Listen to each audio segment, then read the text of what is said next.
Oke, shalom rekan-rekan semua. Bersyukur untuk kesempatan satu kali lagi untuk kita boleh belajar bersama-sama akan kebenaran firman Tuhan. Kita sudah sampai di tahun 2022 dan saya ucapkan selamat tahun baru.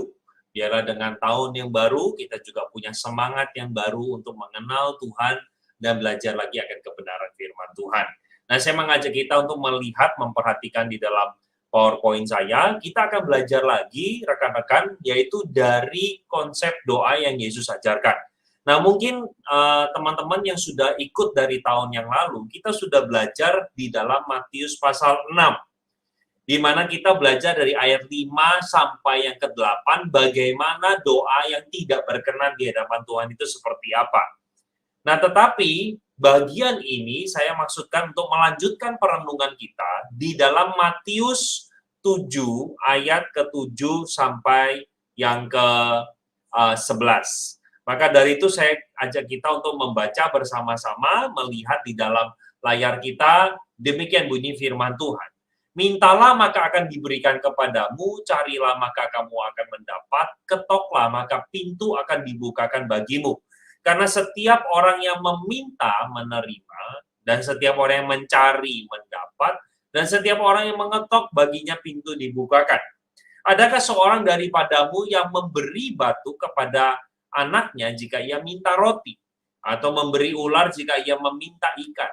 Jadi jika kamu yang jahat tahu memberi pemberian yang baik kepada anak-anakmu, apalagi Bapamu yang di sorga, Ia akan memberikan yang baik kepada mereka yang meminta kepadanya. Sampai di sana pembacaan kita pada saat ini. Nah, teman-teman semua, berkaitan dengan ayat ini, terutama ayat 7 dan 8, banyak sekali orang Kristen yang punya salah asumsi. Asumsi yang keliru tentang ayat ini. Asumsi yang keliru pertama adalah kita mengatakan bahwa Tuhan pasti memberi yang kita minta. Karena mintalah, maka kamu akan diberi. Maka apapun yang kita minta, pasti Tuhan beri. Karena di dalam bagian ayat ini tidak ditulis bahwa kamu harus minta A, B, C, syarat ketentuan berlaku. Nggak ada. Cuma ditulis minta kamu dikasih, cari kamu dapat, ketok pintu dibuka. Jadi banyak sekali orang Kristen mengklaim bahwa ayat ini berbicara bahwa Tuhan pasti kasih.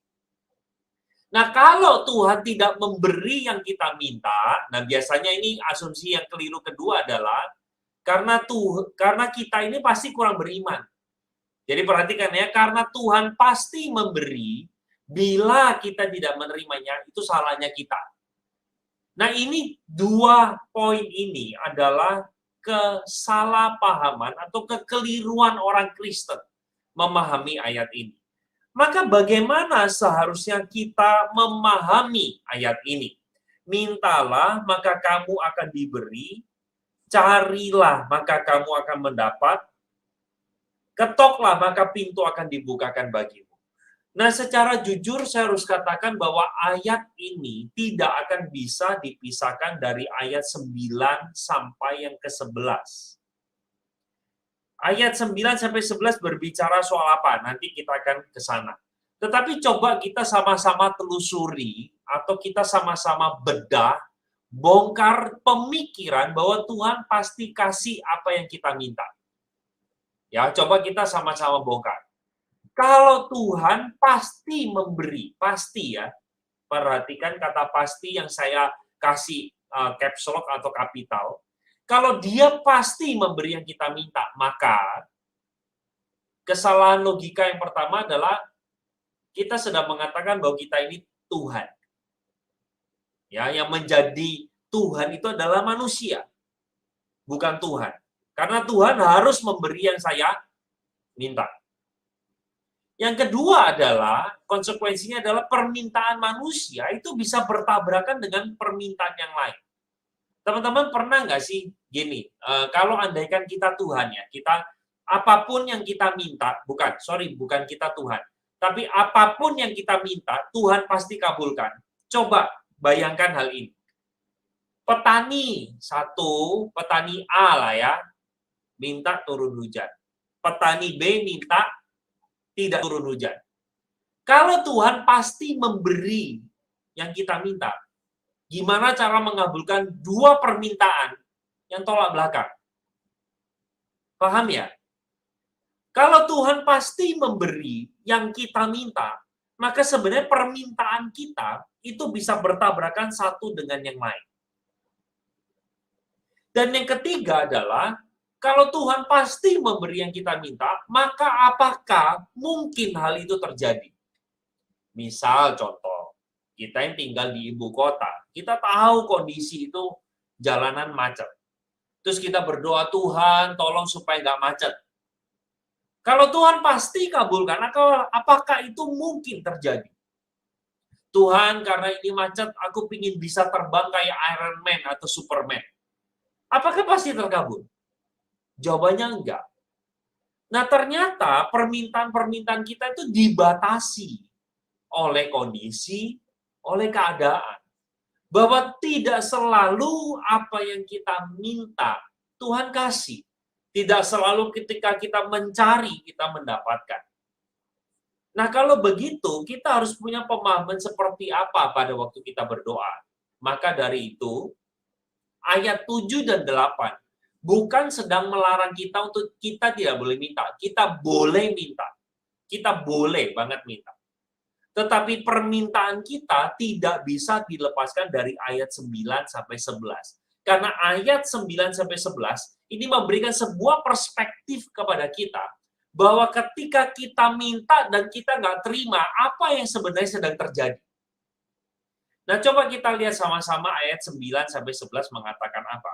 Adakah seorang daripadamu yang memberi batu kepada anaknya jika ia minta roti, atau memberi ular jika ia meminta ikan? Jadi jika kamu yang jahat tahu memberi pemberian yang baik kepada anak-anakmu, apalagi Bapamu yang di sorga. Ia akan memberikan yang baik kepada mereka yang meminta kepadanya. Coba kita sama-sama telusuri ya. Menurut Bapak Ibu yang membaca ayat ini, apa menurut Bapak Ibu definisi roti sama batu? Ikan sama ular. Apa definisinya? Roti sama batu. Kalau saya boleh bantu ya, Bukankah seringkali kita mendefinisikan batu atau ular itu sesuatu yang nggak menyenangkan kita. Sementara roti atau ikan itu ada sesuatu yang menyenangkan kita. Contoh ya. Kalau kita dipecat dari perusahaan, ayo, itu batu atau roti? Oh, banyak dari kita mengatakan, ini batu. Kalau kita naik promosi, terus kita dapat fasilitas lebih banyak, kita dapat gaji lebih tinggi, itu batu atau roti? Oh, kita kan cenderung mengatakan itu roti sih. Oh, kalau kecelakaan itu batu, kalau menguntungkan itu roti. Oh, tunggu dulu. Kita seringkali mendikte Tuhan. Mengatakan bahwa Tuhan itu tidak memberi yang saya minta. Karena apa? Kita pingin Tuhan mengikuti apa yang saya minta. Karena bagi kita, mungkin yang kita minta itu adalah roti. Padahal di kacamata Tuhan, itu bisa jadi yang kita minta itu adalah batu. Tapi kita nggak tahu. Nah, teman-teman, saya pada waktu mempersiapkan bagian ini teringat akan sebuah kisah. Di mana katakanlah ada seorang petani yang punya seekor kuda. Wah, petani ini dibilang kaya juga enggak, miskin juga enggak. Ya, lumayan biasa di tengah-tengah lah. Pas-pasan hidupnya. Satu kali kudanya itu lepas dari kandangnya. Wah, dia marah-marah sama Tuhan. Dia kecewa sama Tuhan, kenapa kudanya dibiarkan kabur. Selang 3 hari kemudian setelah itu, ternyata kudanya yang kabur membawa 9 ekor yang lain. Wah, dia mulai senang dan bersyukur sama Tuhan. Tuhan, thank you. Ternyata Tuhan izinkan 1 ekor kuda pergi, tapi dia bawa teman-temannya, jadi saya punya 10. Awalnya cuma punya 1, jadi punya 10. Bersyukur akan kisah itu. Nah, beberapa waktu kemudian anaknya yang laki-laki diajar untuk bisa mengendarai kuda. Dan ternyata dia waktu naik kuda tidak berhati-hati sehingga anak ini jatuh dari kuda, kakinya patah. Kakinya patah. Cedera berat, dia ngomel lagi sama Tuhan. Kenapa kok anak saya itu Tuhan biarkan jatuh? Kok kudanya yang dikasih ini kuda yang cukup liar, susah dikontrol. Wah, dia ngomel, dia kecewa sama Tuhan. Tapi setelah beberapa waktu kepala desa memberikan sebuah pengumuman untuk semua anak laki-laki harus ikut berperang melawan suku yang ada yang sedang menghadang mereka. Dan bersyukur anaknya tidak dipanggil untuk berperang karena bisa melenyapkan nyawanya, dan akhirnya sang ayah ini atau petani ini kembali lagi bersyukur. Ini cerita kalau saya terusin, nggak selesai-selesai. Tapi kita begini, kita seringkali nggak ngerti yang kita minta itu batu atau roti. Maka dari itu, kita perlu pribadi yang mengetahui yang terbaik buat kita. Maka dari itu Tuhan menjawab doa kita itu harus dilihat dari perspektif Tuhan, bukan manusia. Tuhan itu hanya bisa memberi yang terbaik untuk kita. Dia tidak pernah memberi yang kurang dari terbaik. Perhatikan kata-kata saya. Tuhan selalu memberi yang terbaik buat kita. Tidak pernah dia memberikan kurang dari yang terbaik. Nah, kalau Tuhan izinkan kita mengalami yang namanya, maaf ya, kecelakaan, sakit penyakit, bahkan mungkin kematian, kebangkrutan. Bukan Tuhan itu sedang main-main dengan kita, Tuhan izinkan itu terjadi. Terkadang kita bisa tahu kenapa penyebabnya.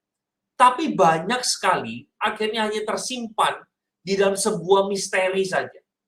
Kita tidak tahu, kita bertanya, Tuhan kenapa begini? Tuhan kenapa begitu? Kita kadang tahu, kadang nggak tahu. Kebanyakan nggak tahu. Saya harus katakan kisah tentang Ayub itu mengingatkan saudara dan saya bahwa Ayub sendiri mengalami segala macam penderitaan. Dia tidak tahu kenapa itu terjadi menimpa dirinya. Mungkin sampai Tuhan menggerakkan hatinya untuk menuliskan kitab Ayub. Kalau misalnya penulis Ayub adalah Ayub sendiri, maka dia baru sadar kenapa dia alami itu semua. Tapi kalau kita baca 42 pasal, kita tidak pernah menemukan kenapa Ayub mengalami itu di dalam kacamata Ayub. Kita kacamata pembaca, kita tahu pasal 1 dan pasal 2. Tapi Ayub tidak tahu. Ayub cuma tahunya ternaknya hilang, anaknya mati, istrinya meninggalkan dia, kesehatannya raib. Dia tidak punya kawan-kawan kecuali 3 kawan yang mencibir dia. Nah, teman-teman semua, saya mengajak kita untuk bersama-sama milikilah sebuah hati yang siap untuk menerima pemberian Tuhan apapun itu, sekalipun mungkin tidak menyenangkan. Sehingga saya menantang kita dan mengajak kita mempertanyakan pertanyaan ini kepada diri kita. Siapkah kita menerima pemberian Tuhan? Sekalipun itu tidak menyenangkan buat kita. Dan yang kedua, bisakah kita tetap melihat bahwa apa yang Tuhan berikan kepada kita itu roti dan ikan, bukan batu dan ular. Tuhan berjanji kepada kita bahwa Dia tidak pernah kasih roti. Tidak pernah kasih batu. Dia pasti kasih roti buat kita. Sekarang pertanyaannya, bagaimana pandangan kita tentang batu dan roti? Sebagai penutup, saya mengajak kita untuk memulai sebuah langkah untuk belajar mengenal Tuhan yang benar. Tuhan kita bukanlah Tuhan yang sosok bermain-main dan mencelakai kita. Tidak pernah ada dalam hati Tuhan untuk mencelakakan kita. Kalau kita tahu hati Tuhan, maka kita akan lebih kuat menghadapi segala macam kesulitan.